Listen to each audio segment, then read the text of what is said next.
श्री शिवाय नमस्तु भयम। दोस्तों, जैसा कि आप सभी लोग जानते हैं कि 9 दिसंबर 2025 यानी मंगलवार को पड़ रही है पौष मास की पंचमी तिथि। और दोस्तों, यह वह तिथि है जो पौष मास में पड़ने वाली सबसे बड़ी तिथि है, क्योंकि यह मंगलवार के दिन पड़ रही है और इसका बहुत ही बड़ा और विशेष महत्व होता है। पूज्य गुरु जी ने कहा है कि अगर कभी भी मौका लग जाए और पौष महीने की पंचमी तिथि मंगलवार को पड़ जाए तो आप लोगों को एक छुटकी काला तिल वाला उपाय तो अवश्य ही करना चाहिए। इन दोनों का संयोग बहुत ही कम आता है। इसी के साथ में गुरु जी ने अपनी शिव पुराण कथा में बताया है कि इस दिन आपको एक छुटकी काला तिल वाला उपाय तो आपको अवश्य ही करना चाहिए, क्योंकि ऐसा दिन पूरे साल में सिर्फ एक ही बार आता है। और दोस्तों, आप सभी लोग जानते हो कि मंगलवार पंचमी तिथि का अगर सबसे बड़ा कोई उपाय है तो वह एक छुटकी काला तिल वाला उपाय है। तो दोस्तों, मंगलवार पंचमी तिथि के दिन आप लोगों को इस एक छुटकी काला तिल वाला उपाय को जरूर करना है। बहुत सारे लोग होंगे जिन लोगों ने इस उपाय को ना किया हो, मतलब पूरा साल निकल गया, उन्होंने किसी भी दिन इस छुटकी काला तिल वाला उपाय को ना किया हो। पर दोस्तों, आपके पास एक आखिरी मौका बचा हुआ है, जो कि 9 दिसंबर मंगलवार पंचमी तिथि के दिन है। इस दिन आप लोगों को इस वाले उपाय को जरूर कर लेना है। भले ही आपने पूरे महीने भर इस उपाय को ना किया हो, पर अगर आपने इस महीने के मंगलवार पंचमी तिथि के दिन अगर इस वाले उपाय को कर लिया तो आपको इस उपाय को करने का वो फल मिलेगा जिसकी आपने कभी कल्पना भी नहीं करी होगी। इसीलिए आप लोग इस वाले उपाय को एक बार जरूर कर लेना है, ताकि आप लोगों के हाथ से यह मौका ना जा सके और आपको इस उपाय को करने का फल मिल सके। दोस्तों, यह उपाय पंडित जी ने अपनी अभी की ही श्री शिव महापुराण की कथा में बताया है। उपाय को आज हम आपको बहुत अच्छे से समझाने वाले हैं। इस वीडियो को देखने के बाद इस उपाय को समझने के लिए आपको कोई और वीडियो को देखने की जरूरत नहीं पड़ेगी। तो चलिए दोस्तों, उपाय को शुरू करते हैं। देखिए, ये इस पौष महीने के मंगलवार पंचमी तिथि के दिन ये इतना खास होता है, इतना महत्वपूर्ण होता है। देखा गया कभी कभी बड़े बड़े पूजा पाठ अनुष्ठान से जो मनोकामना पूर्ण नहीं होते, वो पौष महीने की मंगलवार पंचमी तिथि के दिन एक छोटे से उपाय करने से ही आपकी मनोकामना पूर्ण होए। और बहुत सारे लोगों ने इस उपाय को किया भी है और उनको इस उपाय को करने का फल भी जरूर मिला है। अगर आप लोग भी इस उपाय को करना चाहते हैं तो आप इस उपाय को पहले अच्छे से समझ लेना, सुन लेना, उसके बाद करना। आपको इस उपाय का फल जरूर मिलेगा।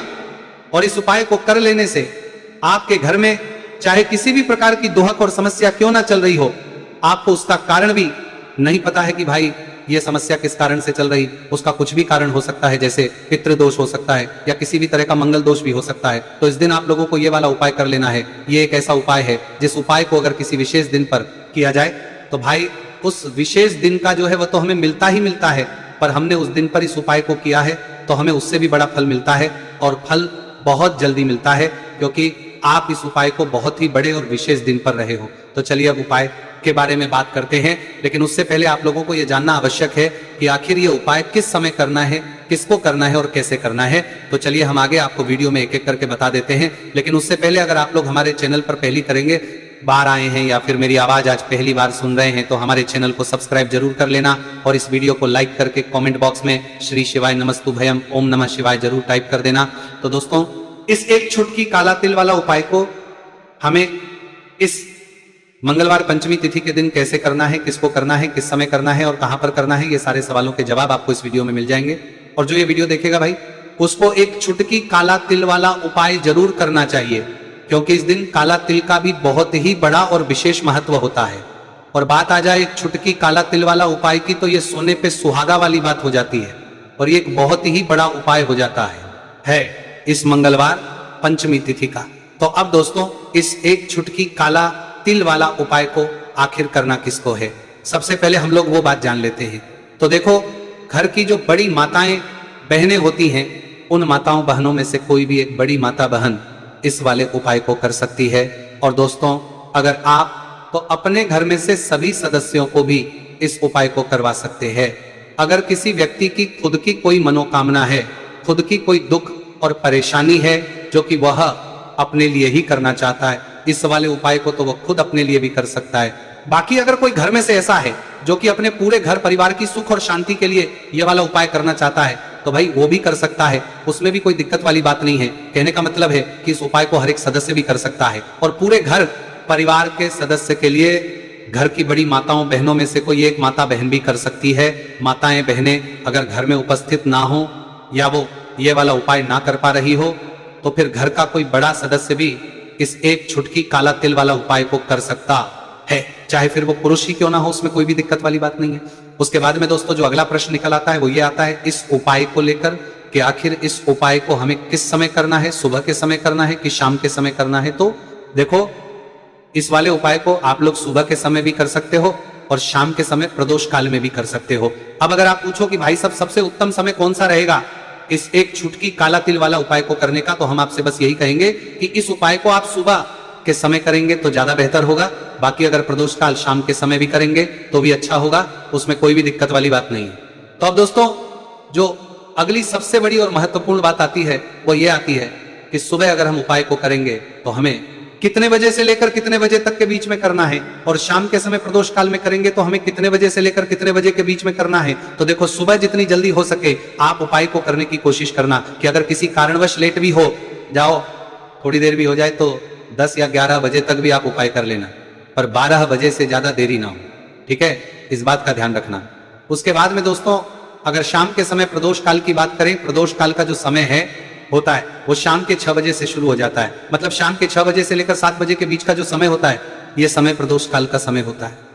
तो आप उपाय को 7 या 8 बजे के बीच में भी कर सकते हो। मतलब शाम के 6 बजे से रात 8 बजे के बीच में आप कभी भी इस वाले उपाय को कर सकते हो, उसमें कोई भी दिक्कत वाली बात नहीं है। देखिए, यदि आपके जीवन में संकट बहुत ही अधिक चल रहे हो, समस्याएं बहुत ही अधिक चली हो, एक एक रूप खर्च करने आपको बस ओढ़ रहा है, भूमि से जुड़ी हुई कोई भी समस्या हो, या फिर आपके विवाह से जुड़ी हुई कोई भी समस्या हो, या आपके व्यापार से जुड़ी हुई कोई भी समस्या हो, तो आपकी ये सारी समस्या इस मंगलवार पंचमी तिथि के दिन समाप्त होने वाली है। तो चलिए दोस्तों जानते हैं उस विशेष उपाय के बारे में। देखिए, इस वीडियो में हम पूज्य गुरु जी द्वारा बताए गए 3 बहुत ही चमत्कारिक उपायों के बारे में जानेंगे। देखिए, ये जो उपाय है आपके जीवन से दुर्भाग्य का तो अंत करेंगे ही, साथ ही साथ यदि आपके जीवन में धन की समस्या चल रही है तो वह सभी भी आपकी समाप्त हो जाएंगी। देखिए, गुरुजी ने बताया है कि जब भी मंगलवार पंचमी तिथि का दिन पड़े तो हमें कर्ज मुक्ति के लिए कुछ उपाय करने चाहिए। इसी के साथ हमें धन प्राप्ति, भूमि से जुड़े कार्यों और विवाह के लिए भी उपाय करने चाहिए। तो चलिए दोस्तों जानते हैं गुरुजी द्वारा बताए गए सबसे पहले उपाय के बारे में। देखिए, ये उपाय विशेषकर उन लोगों को करना है जिनकी भूमि से जुड़ी कोई भी समस्या चल रही हो, यानी कि उनकी भी जमीन से जुड़ी हुई समस्या चल रही है, यानी कि जो लोग मकान खरीदना चाहते हैं, या फिर उनका खेत से जुड़ा कोई भी केस चल रहा है, या फिर जिनके भी विवाह में विलंब हो रहा है, या फिर जिन भी लोगों के जीवन में कर्ज बहुत ही अधिक बढ़ने लगा है, कर्ज जो है वह चुका नहीं पा रहे हैं, तो गुरुजी ने कहा है कि ऐसे लोगों को ये उपाय करना चाहिए। देखिए, इस उपाय के लिए आपको थोड़े से काले तिल ले लेने हैं। देख, आपको मात्र 1 चुटकी काले तिल ले लेने हैं। इसी के साथ में आपको थोड़ा सा शहद ले लेना है। फिर सबसे अंत में आपको 1 लोटा शुद्ध जल ले लेना है। तांबे के पात्र के अंदर आपको अपने घर से शुद्ध जल ले लेना है और इन सभी सामग्रियों को आपको लेकर के पहुंच जाना है भगवान शिव के मंदिर में। देखिए, पूज्य गुरुजी ने बताया है कि इस उपाय को आप सुबह से लेकर के शाम तक किसी भी समय में कर सकते हैं। देखिए, मंदिर पहुंचने के आप जो काले तिल लेकर के गए थे उनमें आपको थोड़ा सा शहद लगा लेना है। देखिए, आप जो शहद लेकर के आए हैं उस शहद में आपको ये काले तिल अच्छे से डुबो देना है और शहद से युक्त ये जो काले तिल हैं इन्हें आपको शिवलिंग पर अर्पित कर देने हैं, या फिर आपको शिवलिंग के चारों तरफ अच्छे से काले तिल का लेपन कर देना है। पूज्य गुरुजी ने बताया है कि लेपन करते समय यदि आपके जीवन में कर्ज से जुड़ी समस्याएं चल रही हैं, लेपन करते समय आपको आर्यन मुक्तेश्वर महादेव का स्मरण करना है, या फिर आपके जीवन में विवाह से संबंधित या फिर जमीन से संबंधित कोई भी समस्या चल रही है तो फिर आपको मंगलेश्वर महादेव का स्मरण करना है। इसके बाद जो आप जल लेकर के आए हैं उसे आपको धीरे धीरे शिवलिंग पर अर्पित कर देना है, तथा आपको लगातार शिव महापुराण के मूल मंत्र श्री शिवाय नमस्तु भयम इस मंत्र का जाप करते रहना है। पूज्य गुरु जी ने बताया है कि सिर्फ एक मंगलवार पंचमी तिथि यह उपाय करके देखना और आप स्वयं देखेंगे कि 2 से 3 महीने के अंदर आपके जीवन से जुड़ी हुई जो भी समस्याएं हैं बस सभी समस्या बहुत ही जल्द महादेव की कृपा से दूर होने लगेगी। तो दोस्तों, इस प्रकार से आपको यह पहला उपाय ना है। अब हम जानते हैं दूसरे विशेष उपाय के बारे में। देखिए, इस उपाय के लिए आपको एक प्यारी सी बेलपत्र ले लेनी है। इसी के साथ में 1 लोटा शुद्ध जल लेना है तांबे के पात्र के अंदर, और इसी के साथ में आपको थोड़ा सा शहद ले लेना है। देखिए, मंगलवार का दिन है और मंगलवार पंचमी तिथि के दिन यदि हम शहद का उपाय करते हैं तो इससे महादेव हमसे बहुत ही अधिक प्रसन्न होकर के हमारी मनोकामना को परिपूर्ण करते हैं। देखिए दोस्तों, यदि आपको बेलपत्र नहीं मिल पाती है तो आप भगवान शिव के शिवलिंग पर जो बेलपत्र छड़ी हुई होती है उसे शुद्ध जल से धो करके उसका उपयोग कर सकते हैं। तो इन सभी सामग्रियों को आपको भगवान शिव के मंदिर में लेकर के पहुंच जाना है। गुरुजी ने कहा है कि इस उपाय को भी आप सुबह से लेकर के शाम तक किसी भी समय में कर सकते हैं। देखिए, मंदिर पहुंचने के बाद आपके पास जो एक बेलपत्र है और बेलपत्र की जो सबसे बड़ी वाली पत्ती होती है और उसकी जो चिकनी साइड होती है उस पर आपको अच्छे से शहद का लेपन कर देना है। यानी कि बेलपत्र की बड़ी वाली पत्ती पर, पूरी ही पत्ती पर अच्छे से शहद लगा देना है। अब देखिए, ये जो बेलपत्र है इसे आपको अपने सीधे हाथ की हथेली पर रखना है और आपके जो भी कार्य अटक रहे हैं, देखिए बहुत से लोग ऐसे होते हैं जो अपने नौकरी को प्राप्त करने के लिए सालों से तैयारी करते हैं लेकिन उनको नौकरी नहीं प्राप्त हो पाती है। बहुत से ऐसे लोग होते हैं जो बहुत ही मेहनत करते हैं, धन भक्ति के लिए बहुत अधिक प्रयास करते हैं लेकिन फिर भी उनको धन प्राप्त नहीं हो पाता है। तो गुरुजी ने बताया है कि जब भी आपको अपने कार्यों में सफलता ना मिले तो फिर आपको मंगलवार के दिन इस उपाय को अवश्य करना चाहिए। देखिए, अब आपको जिस भी कार्य में सफलता प्राप्ति करनी है उस कार्य को सफल बनाने के लिए आपको महादेव से प्रार्थना कर लेनी है और फिर ये जो एक बेलपत्र है इसे आपको भगवान शिव के शिवलिंग पर अर्पित कर देनी है। देखिए, बेलपत्र की चिकनी साइड जिस पर आपने शहद लगाए हैं वो शिवलिंग से स्पर्श रहेगी और इसकी जो डंडी है वो आपको जलाधारी की ओर रखनी है। इस प्रकार से आपको यह बेलपत्र अर्पित कर देनी है। अब देखिए, आप जो एक लोटा जल लेकर के आए हैं उसे आपको भगवान शिव के शिवलिंग पर धीरे धीरे अर्पित कर देना है। श्री शिवाय नमस्तुभयम इस मंत्र का जाप करते हुए देखिए, जैसे ही यह जल शिवलिंग से होकर के जलाधारी की ओर बह करके आएगा तो इसे आपको थोड़ा सा अपने सीधे हाथ की हथेली में झेल लेना है। इस जल को आपको अपनी दोनों आंखों पर लगा लेना है और इस जल का थोड़ा सा छिड़काव आपको अपने शरीर पर कर लेना है। पूज्य गुरुजी ने बताया है कि जब भी हम मंगलवार के दिन शहद वाली बेलपत्र शिवलिंग पर अर्पित करते हैं तो इससे हमें महादेव हर कार्य में सफलता प्राप्त करवाते हैं। यदि हमें अपनी मेहनत करने के बावजूद भी पर्याप्त मात्रा में सफलता नहीं मिल पा रही है तो गुरुजी ने कहा है कि आपको मंगलवार पंचमी तिथि के दिन ये चमत्कारिक उपाय अवश्य ही कर लेना है। अब दोस्तों, हम जान लेते हैं गुरुजी द्वारा बताए गए तीसरे विशेष उपाय के बारे में। देखिए, इस उपाय के लिए भी आपको मात्र एक लोटा शुद्ध जल ले लेना है तांबे के पात्र के अंदर। फिर इसी के साथ में आपको एक प्यारी सी बेलपत्र ले लेनी है। बेलपत्र आपको ध्यान रखना है कि कैसे भी कटी हुई खंडित नहीं होनी चाहिए। अब देखिए, मात्र 2 सामग्री लेकर के आपको भगवान शिव के मंदिर में पहुंच जाना है। पूज्य गुरुजी ने बताया है कि यह उपाय विशेषकर उन लोगों को करना है जिनकी कोई भी विशेष मनोकामनाएं जो कई दिनों से परिपूर्ण नहीं हो पा रही है, चाहे वह विवाह से संबंधित हो, नौकरी से संबंधित हो, व्यापार से संबंधित हो, चाहे किसी भी प्रकार की मनोकामना है जो परिपूर्ण नहीं हो पा रही है, तो उसके लिए आपको यह उपाय करना है।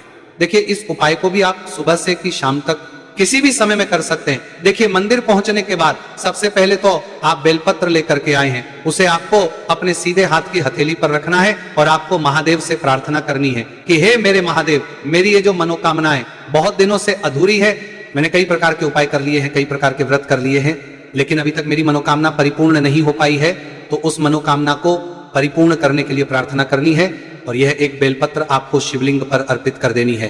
देखिए, बेलपत्र की जो चिकनी साइड है वह शिवलिंग से स्पर्श रहेगी और इसकी जो है वो आपको जलाधारी की ओर रखनी है। इस प्रकार से आपको यह बेलपत्र अर्पित कर देनी है। इसी प्रकार से आपको यह बेलपत्र अर्पित करनी है। अब देखिए, आप जो एक लोटा शुद्ध जल लेकर के आए हैं इसे आपको धीरे धीरे शिवलिंग पर अर्पित कर देना है। इस मंत्र का जाप करते हुए देखिए, जल अर्पित करते हुए आपको कम से कम 11 बार श्री शिवाय नमस्तुभयम या फिर ओम नमः शिवाय इस मंत्र का जाप कर लेना है। पूज्य गुरुजी ने बताया है कि जो भी व्यक्ति 9 दिसंबर मंगलवार पंचमी तिथि के दिन शिवलिंग के सामने इस उपाय को करता है तो उसकी जो भी मनोकामना है वह महादेव की कृपा से निश्चित ही परिपूर्ण हो जाती है।